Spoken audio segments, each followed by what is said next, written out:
Hallelujah. ನಾನು ಬಂದಂಥ ತಮ್ಮೆಲ್ಲರಿಗೂ ಕರ್ತನ ಮಧುರ ನಾಮದಲ್ಲಿ ನಿಮ್ಮನ್ನು ಸ್ವಾಗತಿಸುವನಾಗಿದ್ದೇನೆ ಹಾಗೂ ವಂದನೆಯನ್ನು ತಿಳಿಸುವನಾಗಿದ್ದೇನೆ. ಮೊದಲಾಗಿ ನಾನು ಕರ್ತನಿಗೆ ಈ ಒಂದು ಅವಕಾಶ ಒದಗಿಸಿಕೊಟ್ಟದಕ್ಕಾಗಿ ಕರ್ತನಿಗೆ ಸ್ತೋತ್ರ ಸಲ್ಲಿಸುವನಾಗಿದ್ದೇನೆ. ಅದೇ ರೀತಿ ನನಗೆ ಅವಕಾಶ ಕಲ್ಪಿಸಿಕೊಟ್ಟಂಥ ಪಾಸ್ಟರ್ನವರಿಗೆ ನಾನು ಧನ್ಯವಾದ ಹೇಳುವನಾಗಿದ್ದೇನೆ. ಹಾಗೂ ನನಗೋಸ್ಕರ ಪ್ರಾರ್ಥಿಸಿದ ತಮ್ಮೆಲ್ಲರಿಗೂ ನಾನು ಧನ್ಯವಾದವನ್ನು ಹೇಳುವನಾಗಿದ್ದೇನೆ. ಇದೇ ರೀತಿ ತಮ್ಮ ಪ್ರತಿಯೊಬ್ಬ ದಾಸರಿಗೂ ನೀವು ಪ್ರಾರ್ಥನೆ ಮಾಡುವುದನ್ನು ಮರೆಯದೆ ಪ್ರತಿಯೊಂದು ದಿನವೂ ತಮ್ಮ ಈ ಲೋಕದಲ್ಲಿ ಕಟ್ಟಕಡೆಯಲ್ಲಿ ಸೇವೆ ಮಾಡುವಂಥ ಪ್ರತಿಯೊಬ್ಬ ದಾಸರನ್ನು ನಿಮ್ಮ ಪ್ರಾರ್ಥನೆ ನೆನಪಿಸಿಕೊಳ್ಳಿ ಹಾಗೂ ಅವರನ್ನು ನಿಮ್ಮ ಪ್ರಾರ್ಥನೆಯಲ್ಲಿ ಬಲಪಡಿಸಿ ಎಂಬುದಾಗಿ ನನ್ನ ವಿನಂತಿಯಾಗಿದೆ. ನಾನು ಈ ದಿನ ನಿಮ್ಮಲ್ಲಿ ಗುಟ್ಟಿನ ವಿಷಯ ಹಂಚಿಕೊಳ್ಳಲಿಕ್ಕೆ ಬಂದಿದ್ದೇನೆ. ನೀವು ನೆನೆಸ್ಬೋದು, ಏನಪ್ಪ ಇವರು ವಾಕ್ಯ ಕೊಡೋದು ಬಿಟ್ಟು ಗುಟ್ಟಿನ ವಿಷಯ ಹೇಳಲಿಕ್ಕೆ ಬಂದಿದ್ದಾರಲ್ಲ ಎಂಬುದಾಗಿ ನೀವು ನೆನೆಸಿಕೊಳ್ಳಬಹುದು. ಇಲ್ಲಿ प्रेज़ द लॉर्ड। परमेश्वर का नाम का धन्यवाद हो। आज जो भाई जो वचन देने जा रहे हैं वो है गुप्त की बातें बताना चाहते हैं।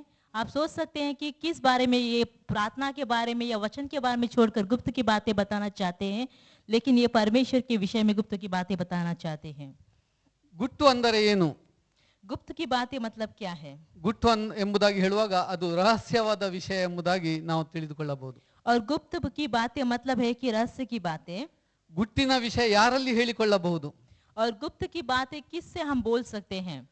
ಅದನ್ನು ನಂಬಿಗಸ್ತರಲ್ಲಿ ಹಾಗೂ ತಮ್ಮ ಪ್ರಿಯರಲ್ಲಿ ಹೇಳಿಕೊಳ್ಳಬಹುದು.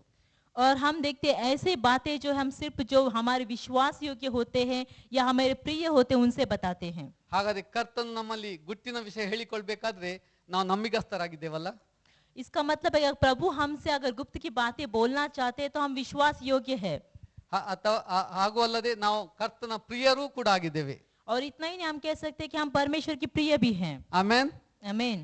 ಹಾಗಾದ್ರೆ ನಾವು ನಮ್ಮ ಎಡಬಲದಲ್ಲಿರುವವರಿಗೆ ನಾವು ಕರ್ತನ ನಂಬಿಗಸ್ತರು ಎಂಬುದಾಗಿ ಒಬ್ಬರನ್ನೊಬ್ಬರು ವಂದಿಸಿಕೊಳ್ಳೋಣ. तो हम हमारे दाहिने और बाएं बैठे हैं उनको कहेंगे कि हम विश्वास योग्य है, एक दूसरे को हम वंदन करेंगे। Hallelujah, hallelujah. ವಿಷಯಗಳನ್ನು ಯಾಕಾಗಿ ಗುಟ್ಟಾಗಿ ಹೇಳಿಕೊಳ್ಳುತ್ತಾರೆ? और हम देखते हैं ऐसे विषय को क्यों हम रहस्यमय बताते हैं? ಹೊರಗಿನವರು ತಿಳಿಕೊಳ್ಳಬಾರದೆಂಬುದಾಗಿ ಇದನ್ನು ಗುಟ್ಟಾಗಿ ಹೇಳಿಕೊಳ್ಳುವವರಾಗಿದ್ದಾರೆ. और हम नहीं चाहते कि बाहर के लोग इसे जाने, इसलिए हम रहस्यमय कहते हैं। ಕರ್ತನ ನಮ್ಮೊಂದಿಗೆ ಮಾತನಾಡಲಿರುವ ಗುಟ್ಟಿನ ವಿಷಯ ಯಾವುದೆಂದು ನೋಡೋಣ. और प्रभु हमसे बात करने वाले रहस्य की बातें कौन सी हम देखेंगे? ಮಾರ್ಕನು ಬರೆದ ಸುವಾರ್ತೆ मरकुस की किताब में 4ನೇ ಸಂಧಿ 4 अध्याय में ವಚನ 11 ರಿಂದ 12, 11 वचन से लेकर 12 वचन तक।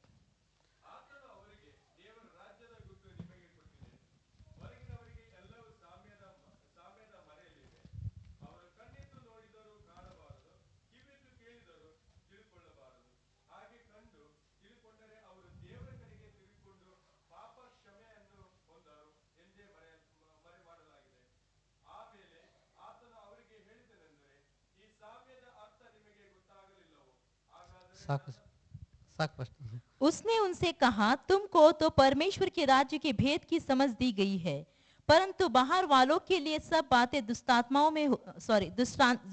में होती है, इसलिए कि वे देखते हुए देखे और उन्हें सुझाई न पड़े, और सुनते हुए सुने और उन्हें न समझे, ऐसा न हो कि वे फिरे और क्षमा किए जाए।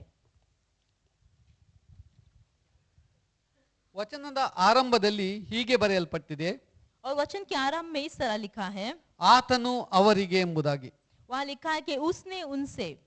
ಈ ಯೇಸು ಈ ಒಂದು ಗುಟ್ಟಿನ ವಿಷಯವನ್ನು ಜನರ ಆ ಗುಂಪಿನವರೊಂದಿಗೆ ಮಾತನಾಡುತ್ತಿದ್ದಾರೆ ಎಂಬುದನ್ನು ನಾವು ತಿಳಿದುಕೊಳ್ಳಬಹುದು. और ये हम जान सकते हैं कि यह एक रहस्य की बातें जो है यीशु मसीह एक झुंड से बातें करता है। ನಾವು ವಚನ 1ರಲ್ಲಿ ನೋಡುವಾಗ हम वचन पहला वचन में देखें तो उसी अध्याय के पहले वचन में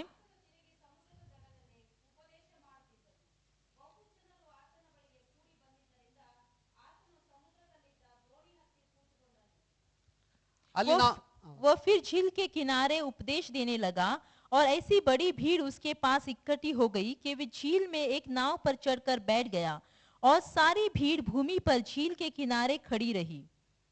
ಅಲ್ಲಿ ನಾವು ನೋಡ್ತೇವೆ ಬಹು ಜನರು ಅಲ್ಲಿ ಸೇರಿ ಬಂದಿದ್ದರು ಎಂಬುದಾಗಿ ನಾವು ನೋಡುವರಾಗಿದ್ದೇವೆ. यहाँ हम देखते हैं कि बहुत लोग वहाँ आए हुए थे.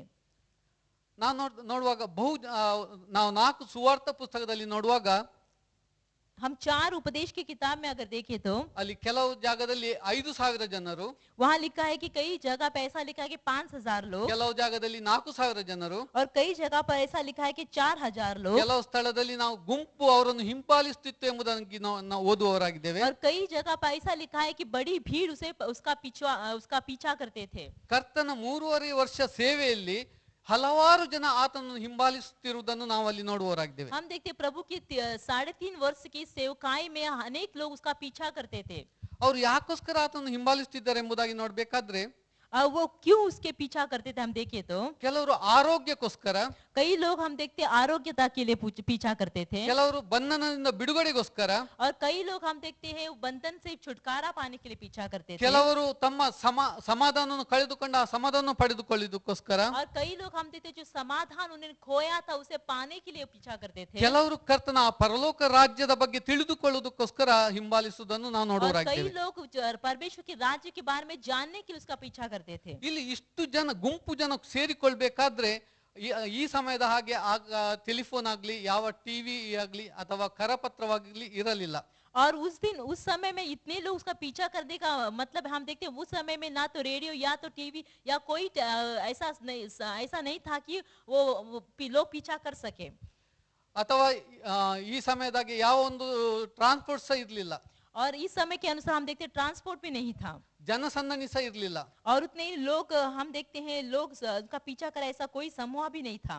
ಒಂದು ಮನೆ ಇಲ್ಲಿ ಆದ್ರೆ ಒಂದು ಮನೆ 1 ಮೈಲ್ ದೂರದಲ್ಲಿ ಇದ್ದಿರಬಹುದು, और हो सकता है एक घर यहाँ पे है तो और एक घर जो 1 मील दूर हो सकती है.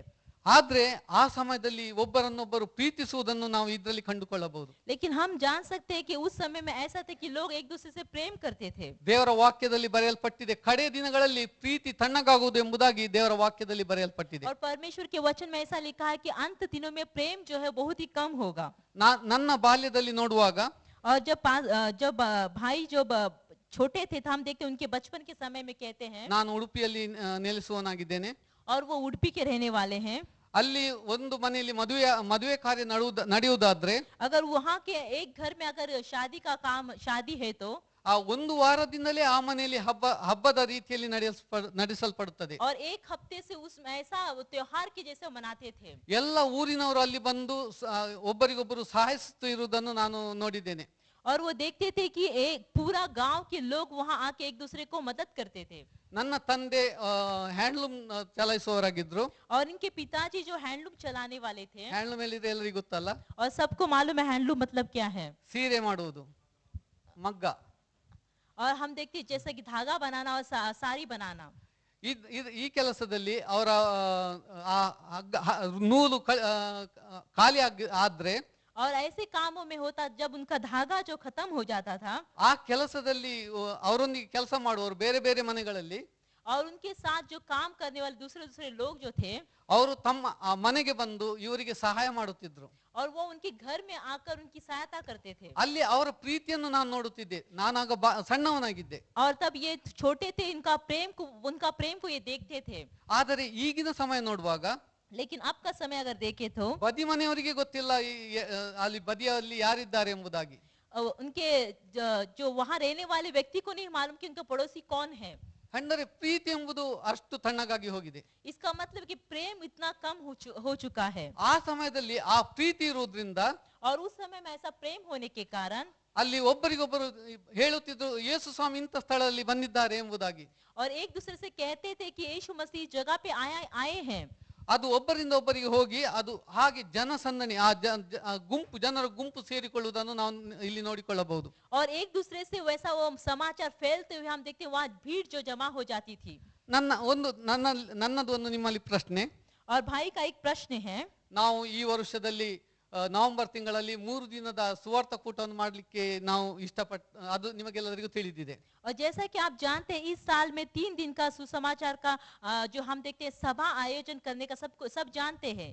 ಯೇಸು ಸ್ವಾಮಿಯ ಸುವಾರ್ಥ ಸೇವೆಯಲ್ಲಿ ಎಷ್ಟು ದಿನದ ಕೂಟವನ್ನು ಯೇಸು ಸ್ವಾಮಿ ನಡೆಸಿದ್ದಾರೆ ಎಂಬುದಾಗಿ ಹೇಳಬಹುದಾ? क्या यीशु मसीह के सुसमाचार की सेवकाई में हम देखते कितने दिन तक उन्होंने सुसमाचार का सभा को आयोजन किया, आप वो कह सकते हैं क्या? प्रश्न है आपके लिए। Praise lord. ಮತ್ತಾಯ 15:32 ಇದನ್ನು ನೀವು ನೋಡಿಕೊಳ್ಳಬಹುದು. ಈಗ ತೆಗಿಬೇಡಿ ಅದನ್ನು. मत्ती की किताब में आप देख सकते हैं। ಇನ್ನೊಂದು ಪ್ರಶ್ನೆ, और एक प्रश्न है, ವಚನ 1ರಲ್ಲಿ ನಾವು ನೋಡ್ತೇವೆ ಸಮುದ್ರದ ದಡದಲ್ಲಿ ಉಪದೇಶ ಮಾಡುತ್ತಿದ್ದನು ಎಂದು. वहाँ कहता है कि समुद्र की झील के किनारे पे वो उपदेश करता था। ಆ ಸ್ಥಳದ ಹೆಸರನ್ನು ಹೇಳಬಲ್ಲಿರಾ? क्या उस जगह के नाम को आप बता सकते हैं? ಯಾರು ಹೇಳಿದ್ರು? ಏನ್ ಹೇಳಿ ಸಿಸ್ಟರ್ ಜೋರಾಗಿ? ಕರೆಕ್ಟ್, ಸರಿಯಾಗಿ ಉತ್ತರಿಸಿದ್ವಿ ಸಿಸ್ಟರ್. ಇದನ್ನು ಮತ್ತಾಯ 4:13ರಲ್ಲಿ ನಾವು ನೋಡಬಹುದು. मत्ती की किताब में 4 अध्याय का 13 वचन में आप देख सकते हैं। ಕಪೆರ್ನೌಮಲ್ಲಿ ಯೇಸು ಸ್ವಾಮಿದು ಏನಿದೆ? कफरनहूम में यीशु मसीह का क्या है? ಮನೆ ಇದೆ. ಹಾಲೆಲೂಯಾ. घर है। ನೀವೆಲ್ಲರೂ ವಾಕ್ಯವನ್ನು ಧ್ಯಾನಿಸ್ತಾ ಇದ್ದೀರಿ. इसका मतलब है कि आप वचन ध्यान करते हैं। ಹಾಲೆಲೂಯಾ. प्रभु की स्तुति हो। ನಾವು ನೋಡ್ತೇವೆ ಯೇಸು ಸ್ವಾಮಿ ಇಲ್ಲಿ ಆ ಜನರನ್ನು ಬಂದ ಗುಂಪನ್ನು ಅವರಿಗೆ ಬೇಕಾದ ಅವರು ಯಾವ ಉದ್ದೇಶಕ್ಕೆ ಬಂದಿದ್ದಾರೋ ಅದನ್ನು ನಿವಾರಿಸಿ ಅವರನ್ನು ಕಳಿಸಿ ಬಿಡುವುದನ್ನು ನಾವು ನೋಡುವರಾಗಿದ್ದೇವೆ. यहाँ हम देखते हैं यीशु मसीह जो झुंड उसका पीछा करके आए थे, वो कौन सा उद्देश्य के लिए आए थे उसे देखकर वो वहां से भेज देते हैं। ಮತ್ತಾಯ 14:23ರಲ್ಲಿ ನಾವು ನೋಡಬಹುದು. मत्ती का 4 अध्याय का 23 वचन में आप देख सकते हैं।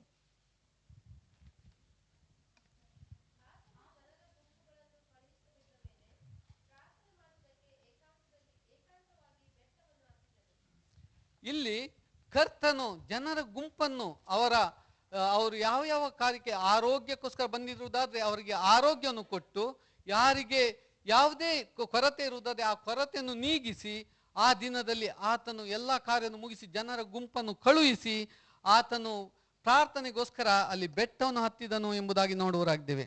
यहाँ हम देखते हैं वचन कहता है यीशु सारे गलील में फिरता हो, उनके आराधनालयों में उपदेश करता और राज्य का सुसमाचार प्रचार करता और लोगों की हर प्रकार की बीमारी और दुर्बलता को दूर करता रहा। यहाँ हम देखते हैं कि यीशु मसीह जो वहाँ भीड़ जो आए थे, उनकी जो भी बीमारी थी, उनकी जो भी दुर्बलता था, उसे चंगाई देकर उन्हें सुलझा कर उन्हें वापस भेजने के बाद वो आगे बढ़ता है।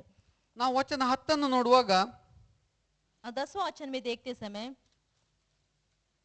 ಓದಿ ಸಿಸ್ಟರ್. ಅಲ್ಲಲ್ಲ, ಮಾರ್ಕ 4:10. मरकुस के 4 अध्याय का 10वां वचन।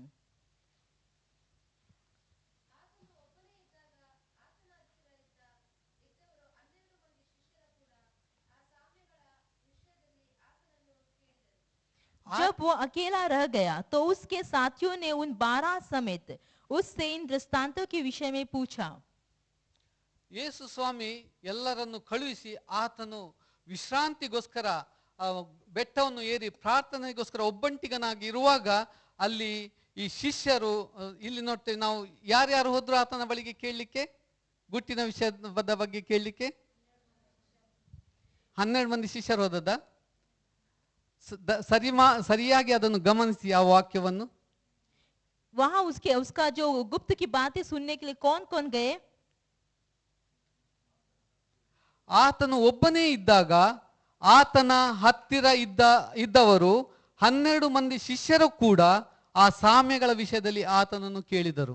वहां लिखा है वो जब अकेला रह गया तो उसके साथियों ने उन 12 समेत उससे इन दृष्टांत के विषय में पूछा। ಸರಿಯಾಗಿ ಗಮನಿಸಿ, ಆತನ ಹತ್ತಿರವಿದ್ದವರು ಆತನ 12 ಮಂದಿ ಶಿಷ್ಯರು ಕೂಡ ಯೇಸು ಸ್ವಾಮಿಯ ಬಳಿಗೆ ಹೋದರು. सही रीति से ध्यान कीजिए, यहाँ लिखा है तो उसके साथियों ने उन 12 समेत। ಇದು ಬಹಳ ಗಂಭೀರವಾದ ವಿಷಯವಾಗಿದೆ. और ये बहुत ही गंभीर बातें हैं। ಯಾಕಂದ್ರೆ ಆ ಜನರ ಗುಂಪನ್ನು ಕಳುಹಿಸಿ ಬಿಟ್ಟಿದ್ದಾರೆ. यहाँ हम देखते हैं कि यीशु मसीह ने उस भीड़ को भेज दिया। ಯಾರ್ಯಾರು ಯಾವ ಅವಶ್ಯಕತೆ ಇದ್ದವರು ಅದನ್ನು ಅವಶ್ಯಕತೆಗಳನ್ನು ತೀರಿಸಿಕೊಂಡು ಅವರು ಹಿಂತಿರುಗಿ ಹೋಗಿದ್ದಾರೆ. और जो जो उनकी जरूरतें थी वो पूरी होने के बाद वहां से निकल गए थे। ಆದರೆ ಯೇಸು ಸ್ವಾಮಿ ಆ ಗುಟ್ಟಿನ ವಿಷಯ ಅವನ್ನು ತಿಳಿಯದವರು ಅದನ್ನು ತಿಳಿದುಕೊಳ್ಳಲಿಕ್ಕೋಸ್ಕರ ಅಲ್ಲಿ ಯೇಸು ಸ್ವಾಮಿಯನ್ನು ಕಾದು ನಿಂತದನ್ನು ನಾವು ನೋಡಬಹುದು. लेकिन यीशु मसीह ने जो रहस्य की बातें कही थी उसके बारे में जो जानने वाले लोग थे वो उसके बारे में भेद जानने के लिए वहां यीशु मसीह के साथ रुक गए थे. ಈ ಸತ್ಯವೇದ ಅವರಿಗೆ ಆತನ ಹತ್ತಿರವಿದ್ದವರು ಎಂಬುದಾಗಿ ಇಲ್ಲಿ ತಿಳಿಸುವುದನ್ನು ನಾವು यहाँ ನೋಡುವರಾಗಿದ್ದೇವೆ. वचन कहता है कि उसके साथियों ने उसके साथ जो थे.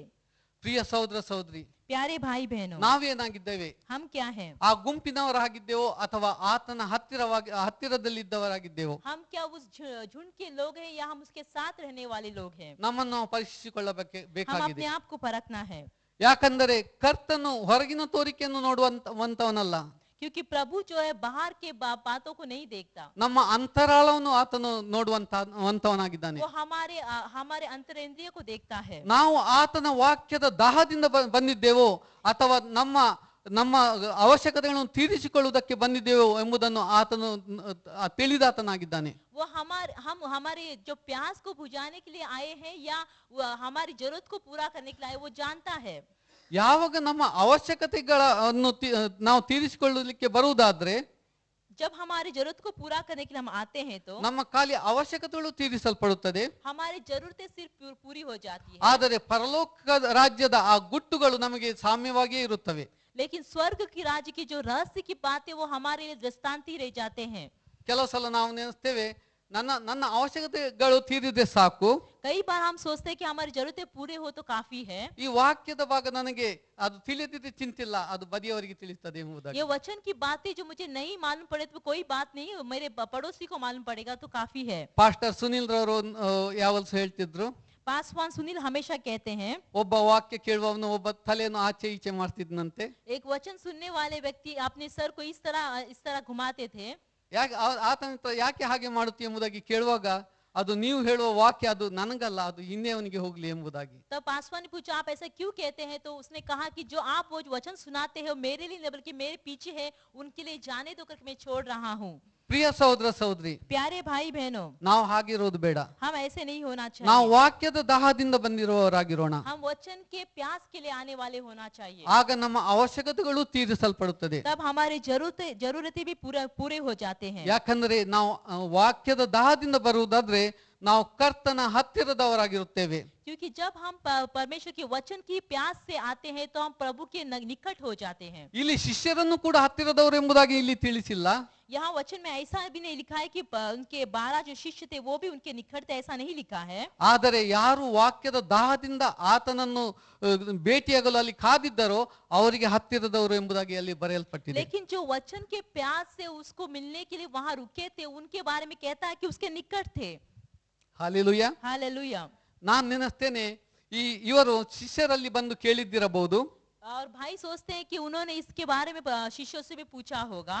ಯೇಸು ಸ್ವಾಮಿ ಹೇಳಿದ ಆ ಗುಟ್ಟಿನ ಅರ್ಥ ಏನೆಂಬುದಾಗಿ ಕೇಳಿದ್ದಿರಬಹುದು. और उन्होंने ऐसा पूछा हो कि यीशु मसीह ने जो गुप्त की बातें कही उसका अर्थ क्या है. ಆದ್ರೆ ಶಿಷ್ಯರಿಗೂ ಅದು ತಿಳಿದಿರ್ಲಿಲ್ಲ. लेकिन शिष्यों को उसके बारे में नहीं मालूम था. ಆ ಶಿಷ್ಯರು ಹೇಳಿದ್ರು, ನಾವು ಒಟ್ಟಾಗಿ ಹೋಗೋಣ, ಯೇಸು ಸ್ವಾಮಿ ಹತ್ರ ಕೇಳೋಣ. तब शिष्यों ने कहा हम साथ जाएंगे और यीशु मसीह से पूछेंगे. ಅವ್ರು ಒಟ್ಟಾಗಿ ಹೋಗಿ ಯೇಸು ಸ್ವಾಮಿಯಲ್ಲಿ ಈ ಪ್ರಶ್ನೆ ಮಾಡುತ್ತಾರೆ. तब वो साथ में जाकर यीशु मसीह से प्रश्न पूछते हैं. ನನ್ನ ಸಹೋದರ ಸಹೋದರಿ, मेरे प्यारे भाई बहनों, ನಿಮ್ಮಲ್ಲಿಯೂ ಯಾವ್ದಾದ್ರು ವಾಕ್ಯದ ಯಾವ್ದಾದ್ರು ತಿಳಿಯದೆ ಹೋಗುದಾದ್ರೆ अगर आप में भी वचन के बारे में अगर कोई गुप्त की बातें जो आप नहीं जानते हैं ಅದನ್ನು ನೀವು ಬಿಟ್ಟು ಬಿಡಬೇಡಿರಿ. उसे मत छोड़ दीजिए. ನಿಮ್ಮ ಏರಿಯಾ ಲೀಡರ್ಸ್ನವರಿದ್ದಾರೆ, आपके एरिया लीडर्स हैं, ಪಾಸ್ಟರ್ ಇದ್ದಾರೆ, पास्टर हैं, ಲೀಡರ್ಸ್ನವರಿದ್ದಾರೆ, लीडर्स हैं, ಅವರೊಂದಿಗೆ ನೀವು ವಿಚಾರಿಸಿಕೊಳ್ಳಿರಿ. आप उनसे पूछ सकते हैं ಅದರಲ್ಲಿ ನೀವು ಆಶೀರ್ವಾದ ಹೊಂದಿಕೊಳ್ಳುತ್ತೀರಿ, और इसके द्वारा आप भी आशीष पाते हैं ಲೀಡರ್ಸ್ನವರು ಆಶೀರ್ವಾದ और ಹೊಂದಿಕೊಳ್ಳುತ್ತಾರೆ, लीडर्स भी आशीष पाते हैं ಪಾಸ್ಟರ್ಸ್ನವರು ಆಶೀರ್ವಾದವನ್ನು और पास्टर्स ಹೊಂದಿಕೊಳ್ಳುತ್ತಾರೆ. भी आशीष पाते हैं.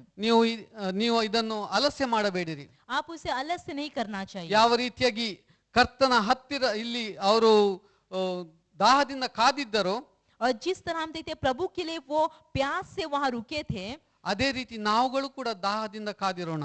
उसी तरह हम भी प्यास से प्रभु के लिए रुके रहेंगे ಅದನ್ನು ತಿಳಿದುಕೊಳ್ಳುವುದಕ್ಕೆ ಪ್ರಯಾಸ ಪಡೋಣ. और उसे जानने के लिए हम कोशिश करेंगे. ಅಲ್ಲಿ ಮುಂದೆ ಹೋಗೋಣ. आगे हम बढ़ेंगे.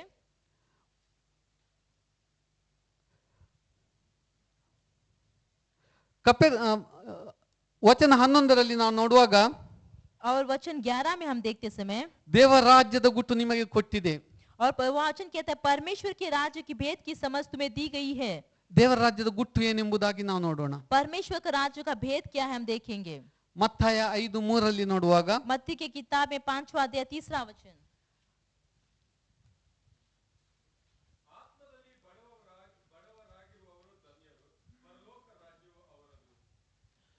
ಇಲ್ಲಿ ನಾವು ನೋಡ್ತೇವೆ ಆತ್ಮದಲ್ಲಿ ಬಡವರಾಗಿರುವವರು ಧನ್ಯರು ಎಂಬುದಾಗಿ. यह वचन कहता है धन्य है वे जो मन के दीन है क्योंकि स्वर्ग का राज्य उन्हीं का है।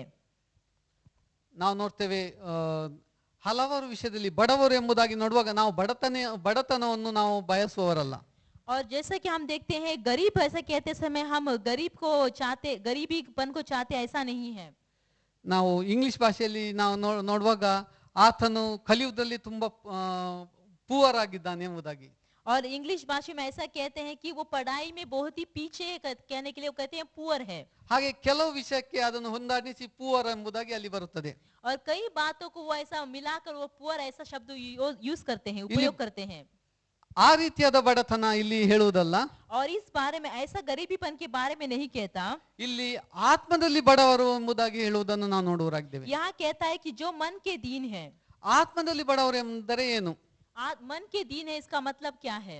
ಆತ್ಮದಲ್ಲಿ ಬಡವರು ಎಂಬುದಾಗಿ ಹೇಳುವಾಗ ಅಲ್ಲಿ ಒಂದು ತಗ್ಗಿಸುವಿಕೆಯನ್ನು ನಾವು ನೋಡುವರಾಗಿದ್ದೇವೆ. और मन के दीन मतलब है कि वो अपने आप को झुकाने के बारे में यहाँ दिखाता है। ಉದಾಹರಣೆಗೆ उदाहरण के ಒಬ್ಬ लिए ಧನಿಕ ಹಾಗೂ ಒಬ್ಬ ಆತನ ಸೇವಕನನ್ನು ನಾವು ತೆಗೆದುಕೊಳ್ಳಬಹುದು. एक मालिक और उसके सेवक के बारे में हम जान सकते हैं। ಈಗಿನ ಕಾಲದ್ದಲ್ಲ, अभी का समय के नहीं है, ಹಿಂದಿನ ಕಾಲದ್ದು. हम देखते पुराने जमाने के। ಯಾಕಂದ್ರೆ ಈಗಿನ ಕಾಲದ ಧನಿಕರು ವರ್ಕರ್ಸ್ನವರಿಗೆ ತಲೆ ಬಾಗಿಸಬೇಕಾಗ್ತದೆ.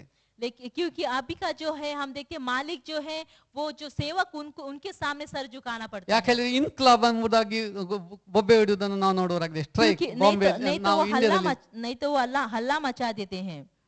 ಹಿಂದಿನ ಕಾಲದಲ್ಲಿ लेकिन पुराने जमाने में ಆ ಒಬ್ಬ ಧನಿಕನಿಗೆ ಒಡೆಯನು ಯಾವ ರೀತಿಯಾಗಿ ಆತನು ವಿಧೇಯನಾಗುತ್ತಿದ್ದಾನೆ ಎಂಬುದಾಗಿ ನಾವು ಅದನ್ನು ನಮ್ಮ ಮನ ಪಟಲದಲ್ಲಿ ಚಿತ್ರಿಸಿಕೊಳ್ಳಬಹುದು. आप ये ध्यान कर सकते हैं कि किस तरह एक सेवक जो अपने मालिक को वो आज्ञा मान के चलता था। ಆತನು ದನಿಯ ಮುಂದೆ ಬಂದು ನಿಲ್ಲುವಾಗ ಆತನು ಬಗ್ಗಿ ತನ್ನನ್ನು ತಾನು ತಗ್ಗಿಸಿಕೊಂಡು ನಿಲ್ಲುವ ಆತನಾಗಿದ್ದಾನೆ. और जब वो मालिक के सामने खड़ा रहता था तो अपने आप को झुकाते वो खड़ा रहता था। ಆತನ ಪ್ರತಿಯೊಂದು ಮಾತಿಗೂ ಆತನು ವಿಧೇಯನಾಗುತ್ತಿದ್ದನು. और उसके हर एक बातों की आज्ञा वो मानता था। ಅದೇ ಇಲ್ಲಿ ಆತ್ಮದಲ್ಲಿ ಬಡವರು ಎಂಬುದಾದರೆ ಅದೇ. और वही हम यहाँ देखते हैं मन के दीन है इसका अर्थ है। ನಮ್ಮ ಒಡೆಯನಿಗೆ ನಾವು ತಗ್ಗಿಸುವವರಾಗಿರ್ಬೇಕು. हमारे मालिक को हम अपने आप को झुकाते हुए रहना चाहिए। ಆತನ ಎಲ್ಲ ಮಾತಿಗೂ ನಾವು ವಿಧೇಯರಾಗಿರುವುದೇ ಅದು ಆತ್ಮದಲ್ಲಿ ಬಡವರಾಗಿರುವುದು और ಎಂಬುದಾಗಿ. उसके हर एक बातों को आज्ञा मानना ही वही हम कहते हैं मन के दीन है। ಆತ್ಮದಲ್ಲಿ ಬಡವರಾಗಿರುವುದಾದ್ರೆ ನಾವು ಪರಲೋಕದ ರಾಜ್ಯವನ್ನು ನಾವು ಪಡೆದುಕೊಳ್ಳಬಹುದು. और हम मन के दीन है तो हम परमेश्वर के राज्य को पा सकते हैं। ಇದೇ ಈ ವಾಕ್ಯದ ಅರ್ಥವಾಗಿದೆ. और यही इस वाक्य का अर्थ है। ಮತ್ತಾಯ 6:10 ನೋಡುವಾಗ मत्ती के 6वां अध्याय में 10वां वचन हम देखते समय,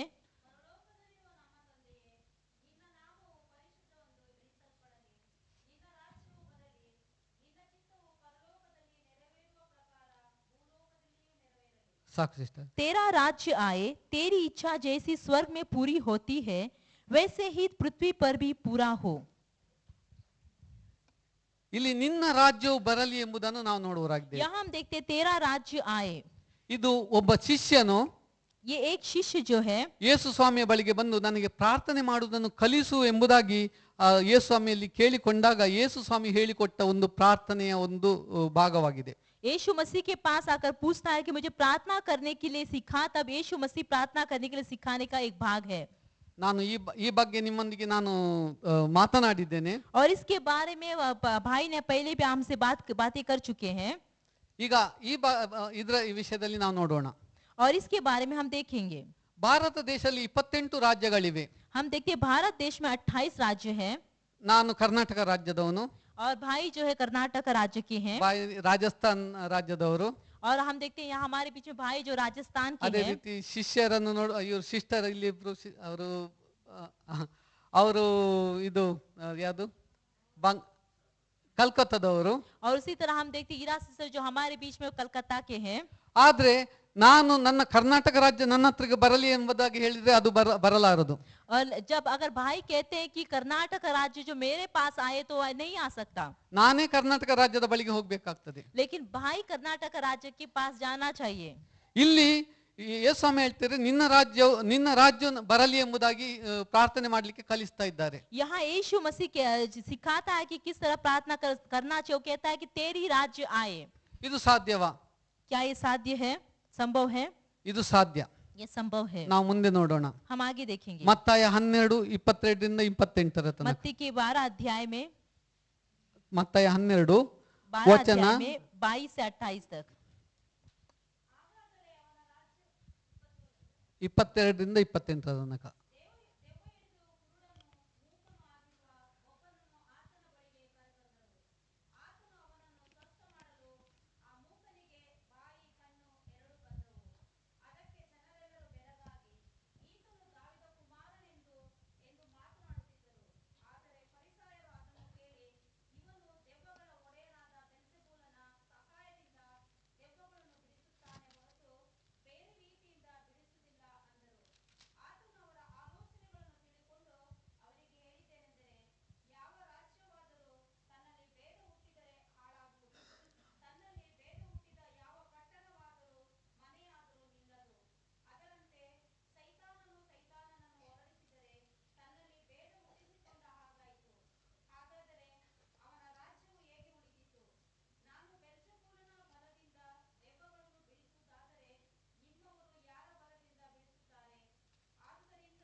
हालेलुया. हालेलुया.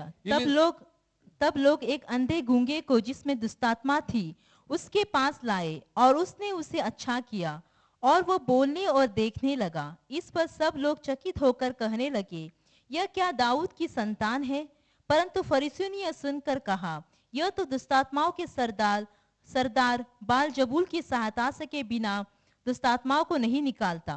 उसने उनकी मन की बातें जानकर उनसे कहा, जिस किसी राज्य में फूट होती है वो उजड़ जाता है और कोई नगर या घराना जिसमें फूट होती है बना न रहेगा.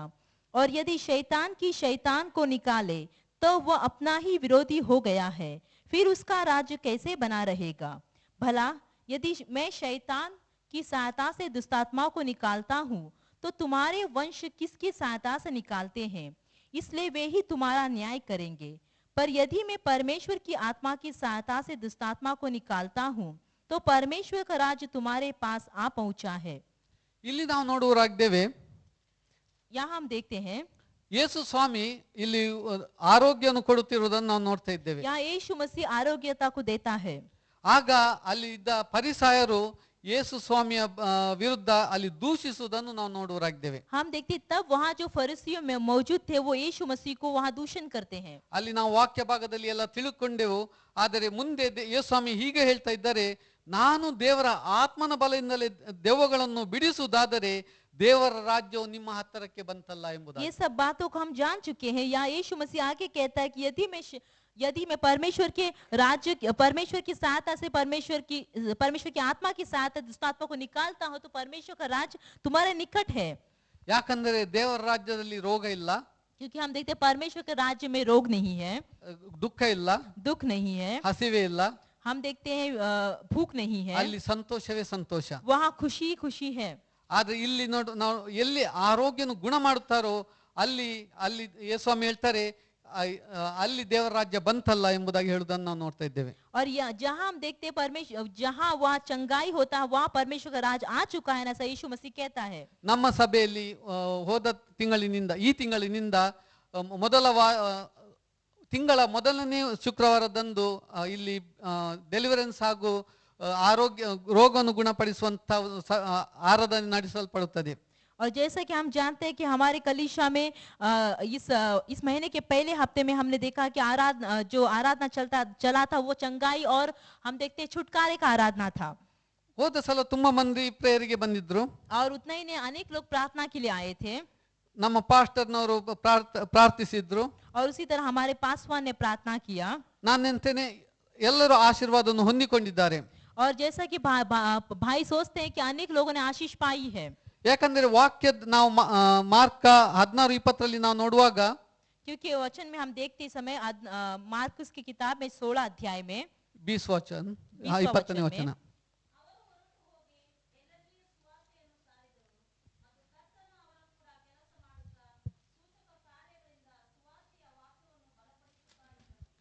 ಸೂಚಕ और उन्होंने निकलकर हर जगह प्रचार किया और प्रभु उनके साथ काम करता रहा और उन चिन्हों के द्वारा जो साथ साथ होते थे वचन को दृढ़ करता रहा.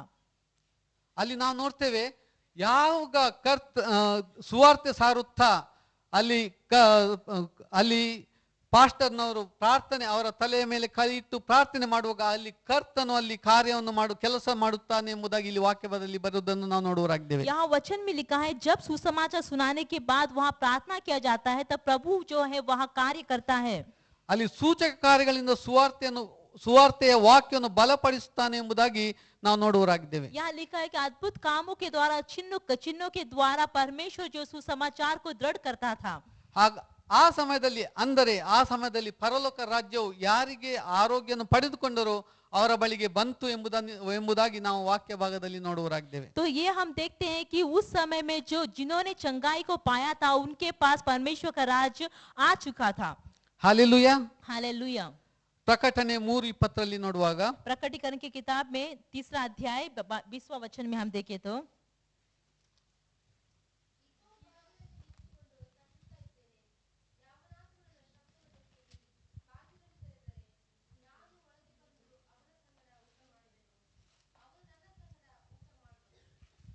देख मैं द्वार पर खड़ा हुआ खटखटाता हूँ, यदि कोई मेरा शब्द सुनकर द्वार खोलेगा तो मैं उसके पास भीतर आकर उसके साथ भोजन करूंगा और वो मेरे साथ. ಇಲ್ಲಿ ನಾವು ನೋಡ್ತಿದ್ದೇವೆ ಯೇಸು ಸ್ವಾಮಿ ಬಂದು ಬಾಗಿಲನ್ನು ತಟ್ಟುತ್ತಾ ಇದ್ದಾರೆ. यहाँ हम देखते हैं यीशु मसीह जो द्वार पर आकर खटखटाता है. ಯಾರಾದರೂ ಆ ಶಬ್ದವನ್ನು ಕೇಳಿ ಬಾಗಿಲನ್ನು ತೆರೆದರೆ अगर जो कोई उस आवाज को सुनकर द्वार खोल देता है ನಾನು ಒಳಗೆ ಬಂದು वचन कहता है कि मैं भीतर आऊंगा, ಅವನ ಸಂಗಡ ಊಟ ಮಾಡುವೆನು, मैं उसके साथ भोजन करूंगा, ಅವನು ನನ್ನ ಸಂಗಡ ಊಟ ಮಾಡುವನು. और उतना ही नहीं वो मेरे साथ भोजन करेगा. ನಾವು ಮಾಡಬೇಕಾದದ್ದಿಷ್ಟೇ, हम क्या करना ನಮ್ಮ चाहिए? ಕಿವಿಯನ್ನು ತೆರೆದಿಡಬೇಕು, हमारे कान को खुले रहना चाहिए ಆತನ ಶಬ್ದವನ್ನು ನಾವು ಲಾಲಿಸುವರಾಗಿರ್ಬೇಕು. और उसके आवाज को हम सुनने वाले होना चाहिए. ಆ ಶಬ್ದವನ್ನು ಲಾಲಿಸಿ ಯಾವಾಗ ನಾವು ಬಾಗಿಲನ್ನು ತೆರೆಯುತ್ತೇವೋ और जब उस आवाज को सुनकर हम द्वार को खोल देते हैं ಆಗ ಆತ ನನ್ನ ಒಳಗೆ ಬರುವಾತನಾಗಿದ್ದಾನೆ. तब वो हमारे अंदर आ जाता है. ಯಾವಾಗ ನಾವು ಆತನ ಶಬ್ದವನ್ನು ಕೇಳದೇ ಇರುತ್ತೇವೋ जब हम उसकी आवाज को नहीं सुनते हैं ಆ ಅವಕಾಶವನ್ನು ನಾವು ತಳ್ಳಿ ಬಿಡುವರಾಗಿದ್ದೇವೆ. तब हम देखते उस अवसर को हम खो देते हैं. ಒಂದು ವೇಳೆ ಆತ ನನ್ನೊಳಗೆ ಬರುವುದಾದ್ರೆ अगर वो हमारे अंदर आता है तो ಆತನ ರಾಜ್ಯವು ನನ್ನೊಳಗೆ ಬಂದಂತಾಯಿತು. उसका राज्य हमारे अंदर आ चुका ऐसा है. ಆಮೆನ್. आमीन. ನಾವು ಮಾಡಬೇಕಾದದ್ದಿಷ್ಟೇ, ನಮ್ಮ ಕಿವಿಗಳನ್ನು ತೆರೆದಿಡಬೇಕಾಗಿದೆ. हम करना इतना ही है कि हमारे कानों को खुला रखना है. ನಮ್ಮ ಕಿವಿಗಳು ಲೋಕದ ಕಡೆಗೆ ತೆರೆದಿರಬಾರದು, हमारे कानों को दुनिया की ओर खुला नहीं रखना है, ನಮ್ಮ ಕರ್ತನಿಗೋಸ್ಕರ ನಾವು ತೆರೆದಿಡಬೇಕಾಗಿದೆ. लेकिन हमारे प्रभु के लिए हमारे कानों को खुला रखना है. ಯಾವಾಗ ನಾವು ಲೋಕದ ಕಡೆಗೆ ನಾವು ನಮ್ಮ ಕಿವಿಗಳನ್ನು ತೆರೆದಿಡುವುದಾದ್ರೆ अगर हम दुनिया की बातों की ओर हमारे कान को खोल देते हैं तो ಈ ಆಶೀರ್ವಾದವನ್ನು ನಾವು इस ಕಳೆದುಕೊಳ್ಳುವರಾಗಿದ್ದೇವೆ. आशीष को हम खो देते हैं. ಅದೇ ಇನ್ನೊಂದು ನಾವು ನೋಡ್ಬೇಕಾದ್ರೆ ಯೋಹಾನ 14:23 ನೋಡುವಾಗ वही हम देखते यूहन्ना का चौथा अध्याय 23ನೇ ವಚನ 23 वचन में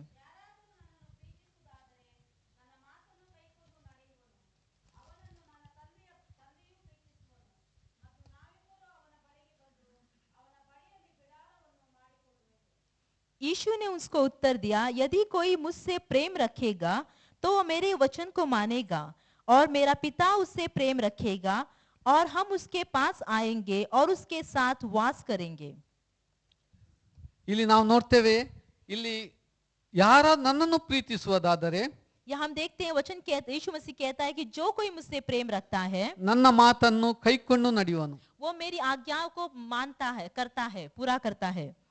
ಅವನನ್ನು ನನ್ನ ತಂದೆಯು ಪ್ರೀತಿಸುವನು और उतना ही मेरा पिता भी उससे प्रेम करता है ಮತ್ತು ನಾವಿಬ್ಬರು ಅವನ ಬಳಿಗೆ ಬಂದು ಅವನ ಬಳಿಯಲ್ಲಿ ಬಿಡಾರ ಮಾಡುವೆವು. और उतना ही हम दोनों उसके पास आएंगे और उसके वहां वास करेंगे. ಇಲ್ಲಿ ನಾವು ಮಾಡಬೇಕಾದ ಕೆಲವು ಕಾರ್ಯವನ್ನು ನಾವು ಇಲ್ಲಿ ತಿಳಿಸುವುದನ್ನು ನಾವು ನೋಡುವರಾಗಿದ್ದೇವೆ. यहाँ हम जो करना चाहिए कामों के बारे में यीशु मसीह बताता है।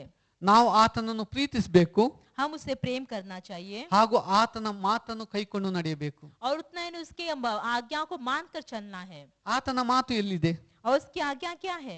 ಈ ಸತ್ಯ ವೇದದಲ್ಲಿದೆ. हम देखते हैं इस बाइबल में है। ಈ ಸತ್ಯ ವೇದವನ್ನು ನಾವು ದಿನಾಲು ಧ್ಯಾನಿಸುವವರಾಗಿರಬೇಕು. और इस बाइबल को हमेशा ध्यान करते हुए रहना ಈ चाहिए। ಸತ್ಯ ವೇದವನ್ನು ನಾವು ದಿನಾಲು ಧ್ಯಾನಿಸುವಾಗ ಆತನ ಮಾತನ್ನು ನಾವು ತಿಳಿದುಕೊಳ್ಳುವವರಾಗಿದ್ದೇವೆ. और इस बाइबल को जब हमेशा ध्यान करते हैं उसके वचन को बारे में हम जानते हैं, उसकी आज्ञा के बारे में जानते हैं। ಯಾವಾಗ ನಾವು ಆತನನ್ನು ಪ್ರೀತಿಸುವುದಾದ್ರೆ और जब हम उसको प्रेम करते हैं ಆ ಮಾತು ನಮಗೆ ನೆನಪಿನಲ್ಲಿರುತ್ತದೆ. और उसकी बातें जो है, उसकी आज्ञा जो हमें याद रहती है, ಅದನ್ನು ನಾವು ಪಾಲಿಸುವವರಾಗಿರುತ್ತೇವೆ. तब हम उसका पालन करते हैं। ಆಗ ತಂದೆಯು ಹಾಗೂ ಯೇಸು ಸ್ವಾಮಿಯು ನಮ್ಮಲ್ಲಿ ಬಂದು ಬಿಡಾರ ಮಾಡುವಾತನಾಗಿದ್ದಾನೆ. तब पिता और हम देखते हैं यीशु मसीह हमारे अंदर आता है, वास करता है। ಆಗ ನಮ್ಮಲ್ಲಿ ದೇವರ ರಾಜ್ಯವು ಬರುವುದಾಗಿದೆ. तब हम में परमेश्वर का राज्य आता है। ಹಾಲೆಲೂಯಾ. हालेलुया। ಇಲ್ಲಿ ನಾವು ಇದನ್ನು ಕೆಲವು ವಿಷಯವನ್ನು ನೋಡುವಾಗ ನಾವು ಅದು ಒಗ್ಗಟ್ಟಾಗಿ ಕಾಣುತ್ತದೆ.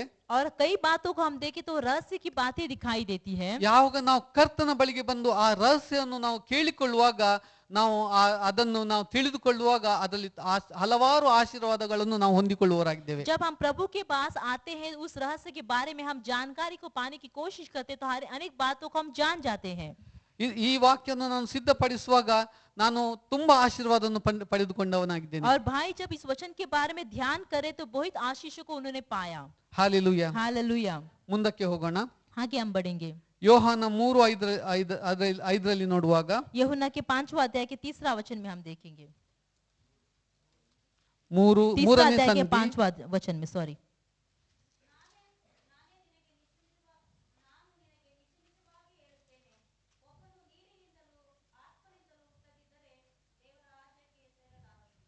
यीशु ने उत्तर दिया, मैं तुझसे सच सच कहता हूँ, जब तक कोई मनुष्य जल और आत्मा से न जन्मे तो परमेश्वर के राज्य में प्रवेश नहीं कर सकता।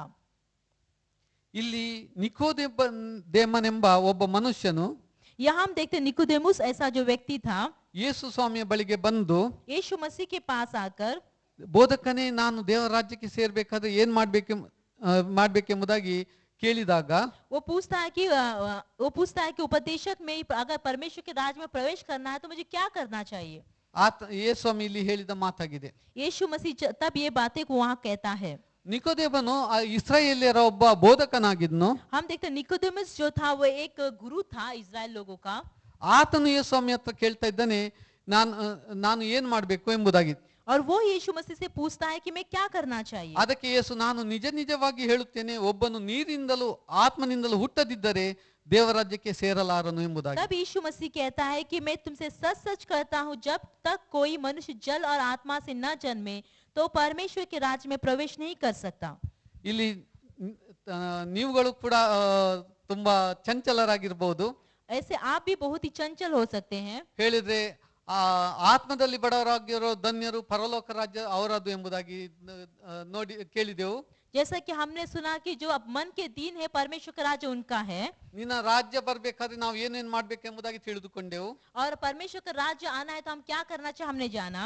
ಇಲ್ಲಿ ನಾವು ನೋಡ್ತೇವೆ, ನೀರಿನಿಂದಲೂ ಆತ್ಮನಿಂದಲೂ ಹುಟ್ಟದಿದ್ದರೆ ದೇವರ ರಾಜ್ಯಕ್ಕೆ ಸೇರಲಾರಿ ಎಂಬುದಾಗಿ ಯೇಸು ಸ್ವಾಮಿ ಹೇಳುವುದನ್ನು ನಾವು ನೋಡ್ತಾ ಇದ್ದೇವೆ. यहाँ यीशु मसीह कहता है अगर पानी से और आत्मा से न जन्मे तो परमेश्वर के राज्य में प्रवेश नहीं कर सकते। ಏನಪ್ಪ ಇದು ನಮಗೆ ತಿಳಿಯುತ್ತಾ ಇಲ್ವಲ್ಲ ಎಂಬುದಾಗಿ ನೀವು आप ನೆನೆಸಿಕೊಂಡಿರಬಹುದು. सोच सकते क्या भाई हमें नहीं समझ में आता। ನನ್ನ ಸಹೋದರ ಸಹೋದರಿ, मेरे प्यारे भाई बहनों, ಕರ್ತನ ವಾಕ್ಯವನ್ನು ನಾವು ಧ್ಯಾನಿಸಬೇಕಾದ್ರೆ ಬಹಳ ಜಾಗರೂಕತೆಯಿಂದ ನಾವು ಧ್ಯಾನಿಸಬೇಕಾಗ್ತದೆ. अगर परमेश्वर के वचन को हमें ध्यान करना है तो बहुत ही जागरूक रीति से हमें ध्यान करना चाहिए।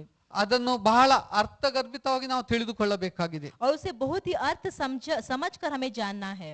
ಇಲ್ಲಿ ನಿಕೋದೇಮನು ಕೂಡ ಇಲ್ಲಿ ಈ ವಾಕ್ಯವನ್ನು ಕೇಳುವಾಗ ಆತನು ಕೂಡ ಆತನಿಗೆ ಅರ್ಥವಾಗ್ಲಿಲ್ಲ. यहाँ निकोदेमुस भी जब ये उस वचन को सुनते समय उसे समझ में नहीं आया। ಆತನು ಒಬ್ಬ ಒಳ್ಳೆ ವಿದ್ಯಾವಂತನಾಗಿದ್ನು. हम देखते वो बहुत ही पढ़ा लिखा व्यक्ति था। ಆತನೊಬ್ಬ ಬೋಧಕನಾಗಿದ್ನು. और उतना ही नहीं वो एक गुरु था। ಆದ್ರೆ ಯೇಸು ಸ್ವಾಮಿ ಹೇಳುವ ಮಾತು ಆತನಿಗೆ ಅರ್ಥವಾಗ್ಲಿಲ್ಲ. लेकिन यीशु मसीह जो कहा बात है उसे नहीं समझ में आ गया। ನಾನು ಇಷ್ಟು ಮುದುಕನಾದ್ರೂ ನಾನು ಪುನಃ ತಾಯಿಯ ಗರ್ಭದಲ್ಲಿ ಹೋಗಿ ಬರ್ಬೇಕೆಂಬುದಾಗಿ ಯೇಸು ಸ್ವಾಮಿ ಹತ್ರ ಪ್ರಶ್ನೆ ಆಗ್ತಾ ಇದ್ದಾನೆ. वो कहता है कि मैं जो बूढ़ा हो चुका हूँ फिर से माँ के गर्भ में जाना चाहिए क्या। ನನ್ನ ಪ್ರಿಯ ಸಹೋದರ ಸಹೋದರಿ, मेरे प्यारे भाई बहनों, ಇಲ್ಲಿ ನೀರಿಂದಲೂ ಆತ್ಮನಿಂದಲೂ ಹುಟ್ಟಬೇಕೆಂಬುದಾಗಿ ಹೇಳಬೇಕಾದ್ರೆ यहाँ आत्मा और पानी से जन्म लेने के बारे में कहे तो ನಾವು ಲೋಕದ ಪಾಲಿಗೆ ಸತ್ತು हम दुनिया के लिए मरते हुए ಹೊಸದಾಗಿ ಹುಟ್ಟುವುದೆಂಬುದಾಗಿ ಅರ್ಥವಾಗುತ್ತದೆ. हम नए जन्म लेना ही के बारे में कहता है। ನಾನು ಈ ಬಗ್ಗೆ ನಿಮಗೆ ಹೆಚ್ಚಾಗಿ ವಿವರಣೆ ಕೊಡುವ ಅವಶ್ಯಕತೆವಿಲ್ಲ. और इस बारे में ज्यादा विवरण देने की जरूरत नहीं ಯಾಕೆ है, ಹೇಳಿದ್ರೆ ನಿಮಗೆ ಎಲ್ಲವೂ ಇದರಲ್ಲಿ ತಿಳಿದಿದೆ. क्योंकि आप इस बारे में जानते हैं। ಇಲ್ಲಿ ಆತ್ಮದಲ್ಲಿ ಹೊಸದಾಗಿ ಹುಟ್ಟುವುದೆಂಬುದೆಂದರೆ ಏನು? आत्मा में जन्म लेना मतलब क्या है? ಒಂದು ಮಗು एक बच्चा ತನ್ನ ತಾಯಿಗೆ ಸಮರ್ಪಿಸಿಕೊಂಡಾಗ अपने माँ को जब समर्पित रहता है ಆ तो ಮಗು ತಾಯಿ ಮಗುವನ್ನು ನೋಡು ಬಹಳ ಪ್ರೀತಿಯಿಂದ ನೋಡುವಗಳಾಗಿದ್ದಾಳೆ. और वो माँ जो है उस बच्चे को बहुत प्रेम से देखती है। ಇದೇ ರೀತಿ ನಾವು ಕರ್ತನಿಗೆ ನಮ್ಮನ್ನು ನಾವು ಸಮರ್ಪಿಸಿಕೊಂಡಾಗ उसी रीति से जब हम प्रभु को अपने आप को समर्पित करते हैं तो ಕರ್ತನು ನಮ್ಮನ್ನು ನಡೆಸುವಾತನಾಗಿದ್ದಾನೆ. प्रभु हमें चलाता है। ನಾವು ಸಂಪೂರ್ಣವಾಗಿ ತಗ್ಗಿಸಿಕೊಂಡವರಾಗಿ हम अपने आप को झुकाते हुए ಯಾವ ರೀತಿಯಲ್ಲಿ ಆತ್ಮದಲ್ಲಿ ಬಡವರಾಗಿರುವವರು ಧನ್ಯರು ಎಂಬುದಾಗಿ ಹೇಳಲ್ಪಟ್ಟಿದೆಯೋ ಅದೇ ರೀತಿಯಾಗಿ जिस तरह कहता है कि जो आत्मा जो मन के दीन है वो धन्य है, उसी तरह ನಾವು ತಗ್ಗಿಸಿಕೊಂಡವರಾಗಿ हम अपने आप को झुकाते हुए ಪವಿತ್ರಾತ್ಮನೇ ನಾನು ನಿನಗೆ ಸಮರ್ಪಿಸಿಕೊಂಡಿದ್ದೇನೆ, हम कहना चाहिए कि पवित्र आत्मा हम अपने आप को आपको समर्पित करते हैं। ನೀನು ನನ್ನನ್ನು ನಡೆಸು, तू हमें चला, ನಾನಲ್ಲ हम नहीं। ನೀನು ನನ್ನನ್ನು ನಡೆಸು ಎಂಬುದಾಗಿ ಹೇಳಬೇಕಾಗಿದೆ. हम कहना चाहिए कि तू हमें चला। ಆಗ ಆತ್ಮನು ನಮ್ಮನ್ನು ನಡೆಸುವಾತನಾಗಿದ್ದಾನೆ. तब हम देखते हैं आत्मा जो हमें चलाता है। ಆಗ ಲೋಕದ ಎಲ್ಲ ವಿಷಯಗಳು तब दुनिया की जो बातें हैं ನಮ್ಮಿಂದ ದೂರವಾಗುತ್ತದೆ. हमसे दूर हो जाती है। ಇಲ್ಲಿ ಆತ್ಮನ ವಿಷಯಗಳಲ್ಲಿ ನಮ್ಮನ್ನು ಆತನು तब ಮುನ್ನಡೆಸುವಾತನಾಗಿದ್ದಾನೆ. आत्मा की बातों में वो हमें चलाता है, ಯಾಕಂದ್ರೆ ಆತ್ಮನು ಪವಿತ್ರನಾಗಿದ್ದಾನೆ. क्योंकि आत्मा जो है वो पवित्र है। ಈ ಲೋಕದ ರೀತಿಗಳು इस दुनिया की जो बातें ಅದು हैं ಅಪವಿತ್ರವಾಗಿದೆ. वो अपवित्र है। ಆ ಅಪವಿತ್ರವಿರುವುದಾದ್ರೆ ಪವಿತ್ರಾತ್ಮ ನಮ್ಮೊಳಗೆ ಬರ್ಲಿಕ್ಕೆ ಸಾಧ್ಯವಿಲ್ಲ. और अपवित्र जो बातें अगर हम में है तो पवित्र आत्मा हम में नहीं आ सकती। ಯಾವಾಗ ಲೋಕವನ್ನು ನಾವು ತ್ಯಜಿಸ್ತೇವೋ, जब हम दुनिया को त्याग देते हैं, ಅಂದ್ರೆ ಲೋಕವನ್ನು ಬಿಟ್ಟು ಹೋಗುವುದಲ್ಲ, इसका मतलब ये नहीं कि दुनिया को छोड़कर जाना, ಲೋಕದ ವಿಷಯಗಳನ್ನು ತ್ಯಜಿಸುವುದು, दुनिया की बातों को त्याग करना है। ಆಗ ಆತ್ಮನನ್ನು ನಾವು ಸ್ವೀಕರಿಸಿಕೊಳ್ಳಲಿಕ್ಕೆ ಸಾಧ್ಯವಾಗುತ್ತದೆ. तब आत्मा को हम स्वीकार करने के लिए संभव होता है, ಅದೇ ಆತ್ಮನಿಂದ ಹುಟ್ಟುವುದು ಎಂಬುದಾದ और ಅರ್ಥ. वही आत्मा से जन्म लेना है। ನಾವು ಮುಂದೆ ಹೋಗುವ हम आगे बढ़ेंगे। ವಚನ ಮಾರ್ಕನು ಬರೆದ ಸುವಾರ್ತೆ 4:11 ನೋಡುವಾಗ, मरकुस की किताब में 4 अध्याय का 11 वचन में हम देखें तो ದೇವರ ರಾಜ್ಯದ ಗುಟ್ಟು ನಿಮಗೆ ಕೊಟ್ಟಿದೆ, यहाँ हम देखते हैं परमेश्वर के राज की भेद की समझ आपको दी गई है, ಹೊರಗಿನವರಿಗೆ ಎಲ್ಲವೂ ಸಾಮ್ಯದ ಮರೆಯಲ್ಲಿವೆ. और बाहर वालों के लिए सब बातें दृष्टांतों में होती है। ಇಲ್ಲಿ ಈ ವಚನ ನೋಡುವಾಗ ಎರಡು ಗುಂಪುಗಳನ್ನಾಗಿ ವಿಭಜಿಸಿರುವುದನ್ನು ನಾವು ನೋಡುವರಾಗಿದ್ದೇವೆ. यहाँ दो वचन, हम ये वचन को देखें तो दो भाग किया गया, हम देख सकते हैं। ಒಳಗಿನವರು, हम देखते एक तो है भीतर के लोग, ಹೊರಗಿನವರು ಎಂಬುದಾಗಿ. और हम देखते बाहर के लोग। ಈ ಹೊರಗಿನವರು ಒಳಗಿನವರು ಯಾರು ಎಂಬುದಾಗಿ ನಾವು ನೋಡೋಣ.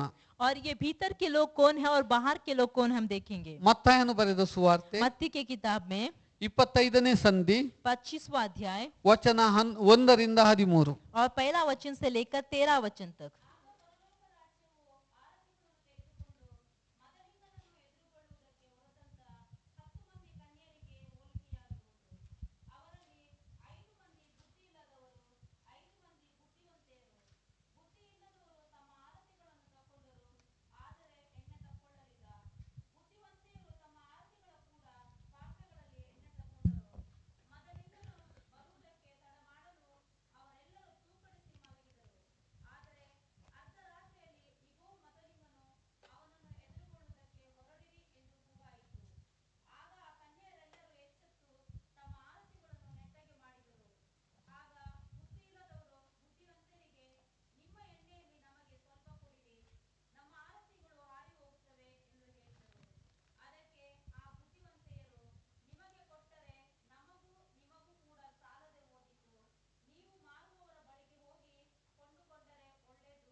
ಸಾಕು ಸಾಕು.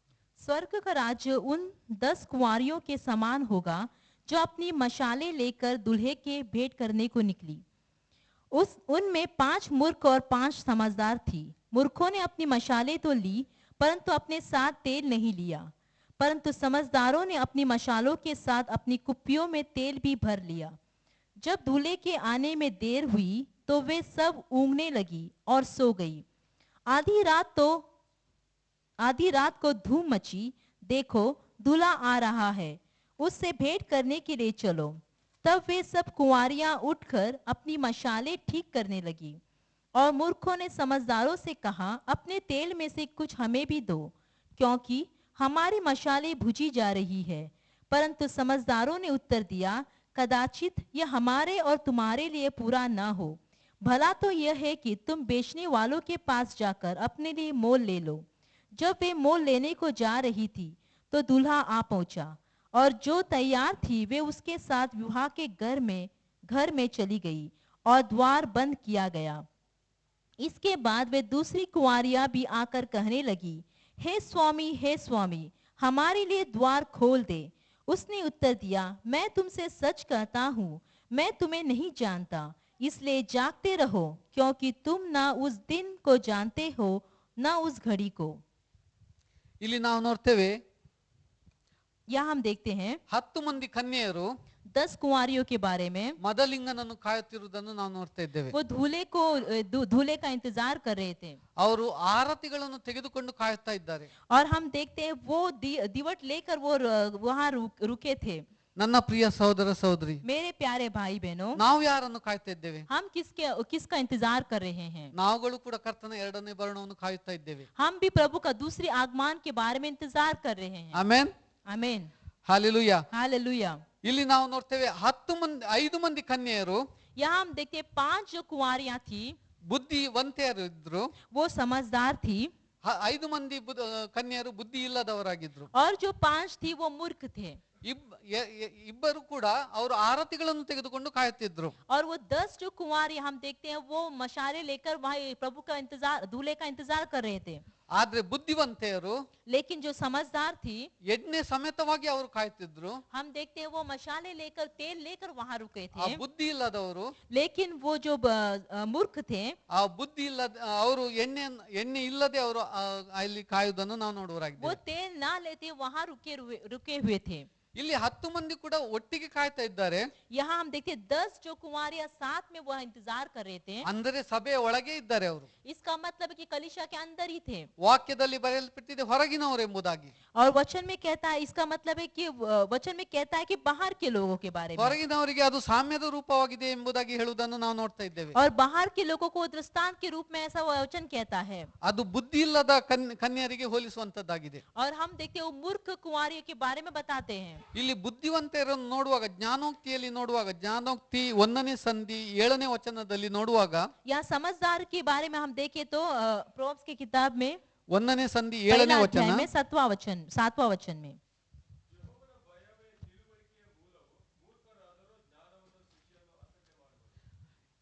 ಇಲ್ಲಿ ನೋಡ್ತೇವೆ, ಯೆಹೋವನ ಭಯವೇ ತಿಳುವಳಿಕೆಗೆ ಮೂಲವು, ಮೂರ್ಖರಾದರೂ ಜ್ಞಾನವನ್ನು ಶಿಕ್ಷೆಯನ್ನು ಅಸಡ್ಡೆ ಮಾಡುವರು ಎಂಬುದಾಗಿ ನೋಡುವರಾಗಿದ್ದೇವೆ. यहाँ हम देखते हैं यहोवा का भय मानना बुद्धि का मूल है, बुद्धि और शिक्षा को मूढ़ ही लोग तुच्छ जानते हैं। ಇಲ್ಲಿ 5 ಮಂದಿ ಕನ್ಯೆಯರು, यहाँ 5 कुंवारियां, ಅವರು ಭಯಭಕ್ತಿಯಿಂದ हम देखते हैं वो भय भक्ति के साथ ಆ ಕರ್ತನನ್ನು ಎದುರು ನೋಡುವುದನ್ನು ನಾವು ನೋಡುವರಾಗಿದ್ದೇವೆ. वो प्रभु का इंतजार कर रहे थे। ಇಲ್ಲಿ 5 ಮಂದಿ ಕನ್ಯೆಯರು ಲೋಕದ ರೀತಿ ಅವರು ಬರ್ತಾರೆ, ಆದರೆ ಲೋಕದ ರೀತಿಯಲ್ಲಿ ಇರುವುದನ್ನು ನಾವು ನೋಡುವರಾಗಿದ್ದೇವೆ. यहाँ 5 कुंवारियां जो आए थे, लेकिन हम देखते दुनिया की रीति से थे। ಅದೇ ರೀತಿಯಾಗಿ उसी तरह ಸಭೆಯಲ್ಲಿ ಕೂಡ सभा में भी ಬರುತ್ತಾರೆ, आते हैं, ಆರಾಧಿಸುತ್ತಾರೆ, आराधना करते ಎಲ್ಲ हैं, ಆಕ್ಟಿವಿಟೀಸ್ ನಲ್ಲಿ ಇರುತ್ತಾರೆ. सब एक्टिविटीज में होते हैं, ಆದರೆ ಕರ್ತನ ಭಯ ಅವರಲ್ಲಿರುವುದಿಲ್ಲ, लेकिन प्रभु का भय उनमें नहीं होता, ಪವಿತ್ರಾತ್ಮನ ದಾಹ ಅವರಲ್ಲಿರುವುದಿಲ್ಲ. पवित्र आत्मा का प्यास उनमें नहीं होता। ಆದುದರಿಂದ ಕರ್ತನು ಹೇಳುತ್ತಾನೆ, ನನ್ನ ಮಾತು ಅವರಿಗೆ ಸಾಮ್ಯವಾಗಿ ಅದರ ಸಾಮ್ಯದ ಮರೆಯಲ್ಲಿವೆ ಎಂಬುದನ್ನು ಹೇಳುವುದನ್ನು ನಾವು ನೋಡುವರಾಗಿದ್ದೇವೆ. और इसलिए प्रभु कहता है कि मेरी बातें जो है उन्हें दृष्टांत की रीति से है।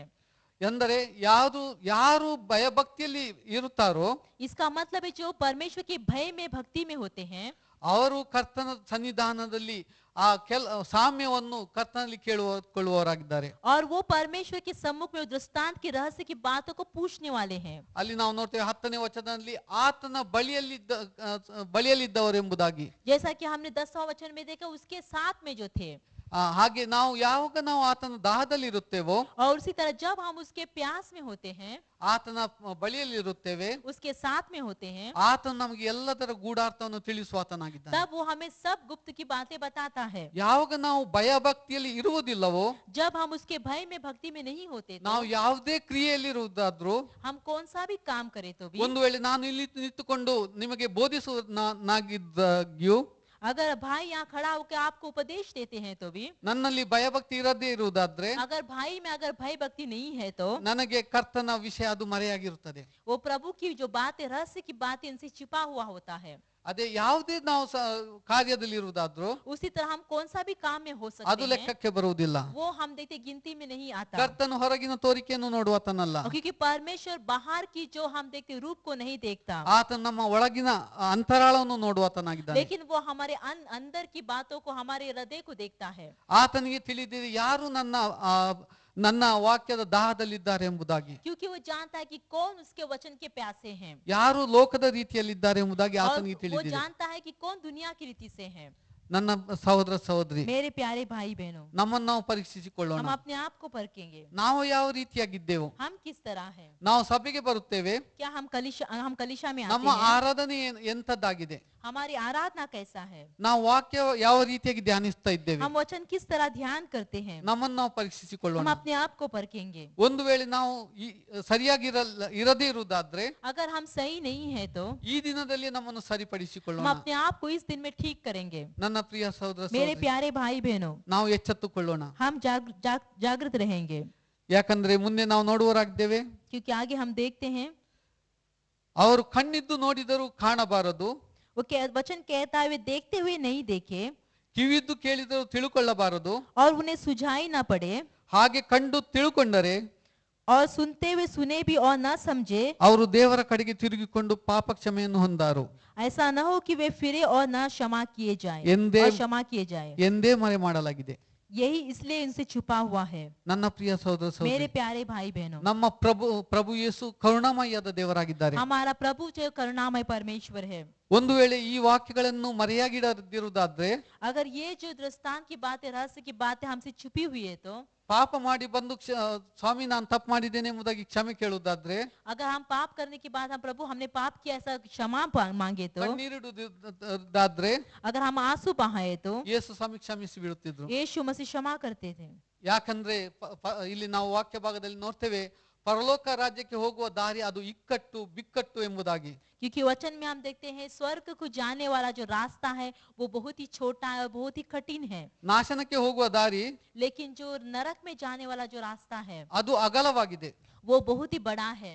ಯಾಕಂದ್ರೆ ಪರಲೋಕಕ್ಕೆ ಹೋಗುವ ದಾರಿ ಅದು ಇಕ್ಕಟ್ಟಾಗಿರೋದ್ರಿಂದ ಪ್ರಯಾಸ ಪಡ್ಬೇಕಾಗ್ತದೆ. और उसी तरह हम देखते हैं स्वर्ग में जाने वाला रास्ता जो कठिन है और छोटा है, इससे हमें बहुत ही प्रयत्न करना पड़ता है. ನಾವುಗಳು ಕೂಡ और उसी तरह हम भी ಇದರಲ್ಲಿ ಪ್ರಯಾಸ ಪಡ್ಬೇಕಾಗಿದೆ. हम इसमें बहुत ही परिश्रम करना है, ಕರ್ತನ ಅನ್ಯೋನ್ಯತೆಯಲ್ಲಿ ಇದ್ದುಕೊಂಡು ಪ್ರಯಾಸ ಪಡ್ಬೇಕು. और प्रभु की सहभागिता में रहते हुए परिश्रम करना है. ಕೆಲವು ಸರಿ ನಾವು ಲೋಕವನ್ನು ಬಿಟ್ಟು ಬರುವಾಗ ನಮಗೆ ಅವಮಾನ ಬರುತ್ತದೆ, और कई बार हम दुनिया को छोड़ के आते हैं तो हमें बहुत ही अपमान होती है, ನಮಗೆ ನಿಂದೆ ಬರುತ್ತದೆ, हमें निंदा आती है, ನೋವುಗಳು ಬರುತ್ತದೆ. हमें दर्द आता है, ಇದನ್ನೆಲ್ಲ ಸಹಿಸಿಕೊಳ್ಳಬೇಕಾಗುತ್ತದೆ. लेकिन इन सब बातों को हमें सहन करना पड़ता है. ಆದ್ರೆ ಕೆಲವರು ಈ ನಿಂದೆಗಳ ಮಾತುಗಳನ್ನು ಸಹಿಸಿಕೊಳ್ಳಲಿಕ್ಕೆ ಒಪ್ಪಿಕೊಳ್ಳುವುದಿಲ್ಲ. लेकिन कई लोग जो ये निंदा की बातों को सहन करने के लिए नहीं मानते, ಲೋಕದವರಿಗೆ ಹಾಗೆ ಇರ್ತಾರೆ, लोग दुनिया के साथ दुनिया के लोगों के जैसे रहते हैं, ಸಭೆಯಲ್ಲಿ ಸಭೆಯವರ ಹಾಗೆ ಇರುತ್ತಾರೆ. और कल सभा में जब आते हैं तो सभा के लोगों के साथ सभा के लोगों के जैसे रहते हैं, ಅದನ್ನು ದೇವರು ಮೆಚ್ಚುವುದಿಲ್ಲ. और परमेश्वर इसे पसंद नहीं करता. ಅದಕ್ಕೋಸ್ಕರ ಈ ದೇವರ ವಾಕ್ಯ ಅದು ಸಾಮ್ಯವಾಗಿದೆ, और इसलिए परमेश्वर का वचन जो है दृष्टांत है, ಅದು ಮರೆ ಮಾಡಲಾಗಿದೆ ಎಂಬುದಾಗಿ ನಾವು और ನೋಡುವುದಾಗಿದೆ. इसलिए वो बात उनसे छुपी हुई है. ಯಾವಾಗ ನಾವು ಕರ್ತನ ಅನ್ಯೋನ್ಯತೆಯಲ್ಲಿರುವಾಗ, जब हम प्रभु की सहभागिता में होते ಆತನ हैं, ಹತ್ತಿರದಲ್ಲಿರುವಾಗ, उसके साथ होते हैं, उसके पास होते हैं, ಆತ ನಮಗೊಬ್ಬ ಸಹಾಯಕ ಆತ್ಮನನ್ನು ಕೊಟ್ಟಿದ್ದಾನೆ. उसने हमें एक सहायक आत्मा दिया है, ಆತ ನಮಗೆ ತಿಳಿಸುವಾತನಾಗಿದ್ದಾನೆ, वो ही हमें सिखाता है, ಆತ ನಮ್ಮನ್ನು वो ही ನಡೆಸುವಾತನಾಗಿದ್ದಾನೆ. हमें चलाता है. ಕೆಲವು ಸಲ ನಾವು ಸಭೆಗೆ ಬರುವಾಗ और कई बार हम कलिशा में आते समय ನಾವು ಬರುತ್ತೇವೆ, ಆದ್ರೆ ಪ್ರಾರ್ಥನೆ ಮಾಡು ಬರುವುದನ್ನು ಮರೆತು ಬಿಡ್ತೇವೆ. हम आते हैं लेकिन प्रार्थना करके आने के लिए हम भूल जाते हैं. ನಮಗೆ ಕೊಟ್ಟ ಸಹಾಯಕ ಆತ್ಮನನ್ನು ಮನೆಯಲ್ಲೇ ಬಿಟ್ಟು ಬಂದು ಬಿಡುತ್ತೇವೆ. हमें जो पवित्र आत्मा जो सहायक आत्मा दिया उसे घर पे छोड़कर आते हैं. ನೀನು ಇಲ್ಲೇ ಇರು, तू यहाँ ही रुक जा, ನಾನು ಆರಾಧನೆಗೆ ಹೋಗಿ ಮನಮ ಹೋಗಿ ತಿರುಗಾಡಿಕೊಂಡು ಬರ್ತೇನೆ ಎಂಬುದಾಗಿ. मैं आराधना में जाता हूँ, उसके बाद मनामा जाकर घूम कर आता हूँ. ನನ್ನ ಪ್ರಿಯ ಸಹೋದರ ಸಹೋದರಿ, मेरे प्यारे भाई बहनों, ಆರಾಧನೆಗೆ ಬರುವಾಗ आराधना में आते समय ಪ್ರಾರ್ಥನೆ ಮಾಡಿಕೊಂಡು प्रार्थना करके ಆತ್ಮನೇ ನನ್ನೊಂದಿಗೆ ಬಾ, आत्मा पवित्र आत्मा तू मेरे साथ आ जा, ನೀನು ಈ ದಿನದ ವಾಕ್ಯವನ್ನು ನನಗೆ ಅರ್ಥಕೊಳ್ಳಲಿಕ್ಕಾಗುವಂತೆ ಸಹಾಯಿಸು ಎಂಬುದಾಗಿ आज का वचन जो तू मुझे समझने के समय सहायता कर. ಬೇಡಿಕೊಳ್ಳುವುದಾದ್ರೆ अगर हम ऐसे मांगे तो ಆ ಸಹಾಯಕನು ನಿಮ್ಮೊಂದಿಗಿದ್ದುಕೊಂಡು वो पवित्र आत्मा, वो सहायक आत्मा हमारे साथ रहते हुए ನಿಮ್ಮನ್ನು वो ನಡೆಸುವಾತನಾಗಿದ್ದಾನೆ. हमें चलाता है ನಿಮಗೆ ಯಾವ ವಾಕ್ಯವು ಮರೆಯಾಗಿರುವುದಿಲ್ಲ. और आपको कोई भी बात आपसे छुपी नहीं होती ಅದು ನಿಮಗೆ ನಿಮ್ಮ ದಾರಿಗೆ ಬೆಳಕಾಗಿರುತ್ತದೆ. और वो आपके रास्ते के लिए उजाला होता है ಅದು ನಿಮ್ಮನ್ನು ನೀಟಾದ ದಾರಿಯಲ್ಲಿ ನಡೆಸುವಂತದ್ದಾಗಿದೆ. और वो तुम्हें सही रास्ते पे चलाता है ನಿಮ್ಮನ್ನು ಎಡವದಂತೆ ಕಾಯುವಂತದ್ದಾಗಿದೆ. और आप न गिरे ऐसा वो संभालता है. ನನ್ನ ಪ್ರಿಯ ಸಹೋದರ मेरे ಸಹೋದರಿ, प्यारे भाई बहनों, ನಾವು ನಮ್ಮನ್ನು ಪರೀಕ್ಷಿಸಿಕೊಂಡವರಾಗಿ हम अपने आप को परखेंगे, ಕರ್ತನ ಅನ್ಯೋನ್ಯತೆಯಲ್ಲಿ ನಡೆಯುವಂತೆ ನಮ್ಮನ್ನು ನಡೆಸಿಕೊಳ್ಳೋಣ. प्रभु की सहभागिता में चलने के साथ अपने आप को चलाएंगे, ನಮ್ಮನ್ನು ಕರ್ತನಿಗೆ ಸಮರ್ಪಿಸಿಕೊಳ್ಳೋಣ. हम अपने आप को प्रभु को समर्पित करेंगे. ಈ ವಾಕ್ಯ ಭಾಗವನ್ನು ಕರ್ತನ ಆಶೀರ್ವದಿಸಲಿ. इस वचन को परमेश्वर आशीष दे.